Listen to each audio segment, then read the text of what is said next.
কি রান্না হলো মামা আজকে? আজকে একটু একটু করে অনেক কিছু রান্না হয়েছে রে মা। কি রান্না হয়েছে? মশলা কষাচ্ছি। এই যে 3 পিস পাঙাশ মাছ রয়েছে মাথা দিয়ে, আর এই 2টো গাদা, আর 2টো ট্যাংরা মাছের লেজা। এই আমার আর বাবার জন্য ঝাল করছি। তুই তো খাস না এইসব মাছ। আর এই যে ঘন ঘন করে মুগ ডাল করেছি মশলা দিয়ে। হ্যাঁ, মশলাটা জাম ভাজা মশলা টশলা দিয়ে, আদা জিরে বাটা টাটা দিয়ে এই যে মুগ ডাল করেছি। আর তোর জন্য 2টো পেঁয়াজি ভেজে দিয়েছি। এই যে বেগুন ভাজা করেছি, একটু মশলা মাখিয়ে চিনি টিনি নুন হলুদ দিয়ে মাখিয়ে রেখে এই বেগুন ভাজা করেছি। কালকে একটু কচু শাক আর একটু আমি কাঁচা মূলো খেতে ভালোবাসি, খাবো। আর একটু মূলো ভাজা করেছি। আর এখানে তো রুটি আছে, এখানে দুধ আছে, আর এই যে গরম ভাত। আর এখনো শসা কেটে পারিনি, কালকে শসা কেটেছি আর তোর বাবাকে দিতে ভুলে গেছি, পরে আমরাই খেলাম। আর এখন এই চোখের সামনে রেখেছি, এটাকে ছুলে কেটে তোর বাবাকে দিতে পারবো।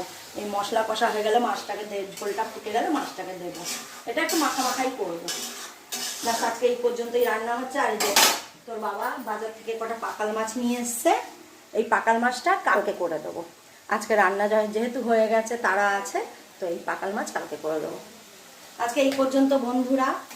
আর সবার আজকের দিনটা খুব ভালো যাক।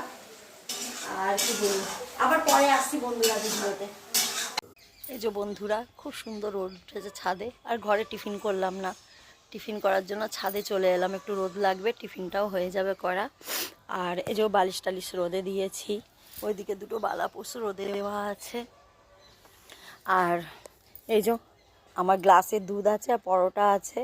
আর একটা পেঁয়াজি নিয়ে এলাম, মেয়ের জন্য ভেজেছিলাম, তো একটা পেঁয়াজি নিয়ে এলাম, খাবো। এখন এই টিফিন হবে পরোটা দিয়ে দুধ দিয়ে। আর মেয়েও আসছে উপরে খাবার নিয়ে, বলছে মা আমি উপরে এসে খাবার খাবো, ঘরে ঠান্ডা লাগছে। আবার দুপুরেও আমরা উপরে ছাদে খাই, যদি রোদ থাকে তাহলে ছাদে খাই, কাজবাজ যদি সময় মতন শেষ হয়ে যায়। আর যদি দেখি যে রোদ চলে গেছে, কাজের দেরি হয়ে গেছে, তাহলে ঘরে বসেই খাই। এখন এই পর্যন্ত বন্ধুরা, আবার আসছি। মেয়েও চলে এসছে ভাত নিয়ে, ঘি নিয়ে, বেগুন ভাজা পেঁয়াজি নিয়ে। ও ঘি বার করতে পারছে না। এই হলো আমাদের এখন টিফিন।